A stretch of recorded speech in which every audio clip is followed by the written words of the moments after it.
Well, howdy there, Internet people. It's Bo again. So, tonight, hi. Tonight, starting off, I want you to get an image of a Comanche in your head. Not the helicopter, a native. I want you to hold that image tonight. Historians will tell us that dogs first became part of human culture because of campfires. They saw the light, the warmth, like most animals. They were curious and wanted to come check it out. Eventually, they got scraps, and there you go. They became part of human culture. That newcomer to our way of life changed it for the better. It's important to keep in mind as we discuss as a nation what American culture is. Now, I don't have a clue. It's constantly changing. I do know a little bit about an older American culture, though, the Comanche.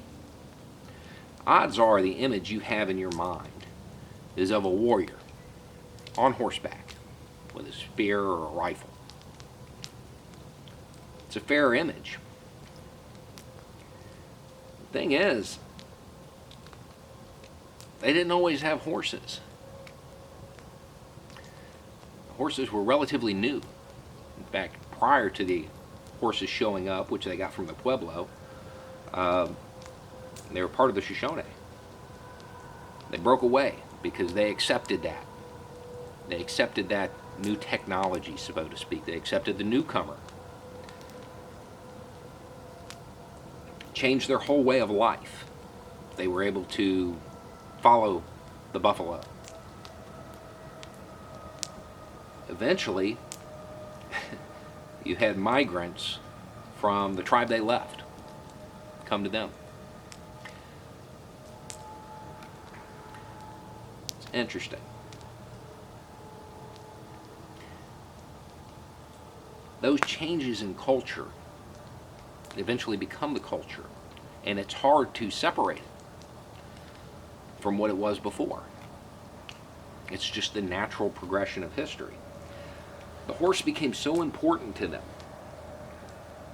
that when the U.S. military was trying to weed them out, they took 1,400 of their horses and they killed 1,000 of them, the horses. And to a lot of people, that was the end. That was the end of Comanche resistance, because the warriors, for the most part, didn't know how to fight anymore. That horse had become such an integral part of their culture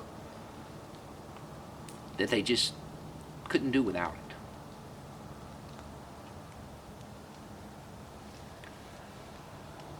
I have a feeling that if horses and dogs can change cultures so drastically, so much, that people can too. And I would wager to believe that in 100 years, the newcomers that so many people just don't want today, for whatever reason, they'd be inseparable from what is America. Just the way the stories of the Irish newcomers, or the Italian, or the French, or the German, we've all got those stories.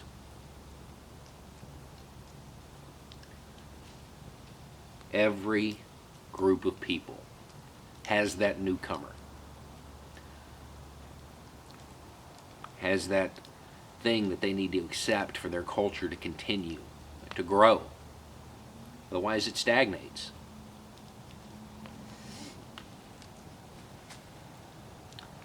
But I would hope that the majority of Americans realize that every newcomer group that has ever come to this country made it better. This group isn't going to be any different. Got to let that go. The sad part is, as we talk about closing the border, Americans are more concerned about avocados than people. Anyway, it's just a thought.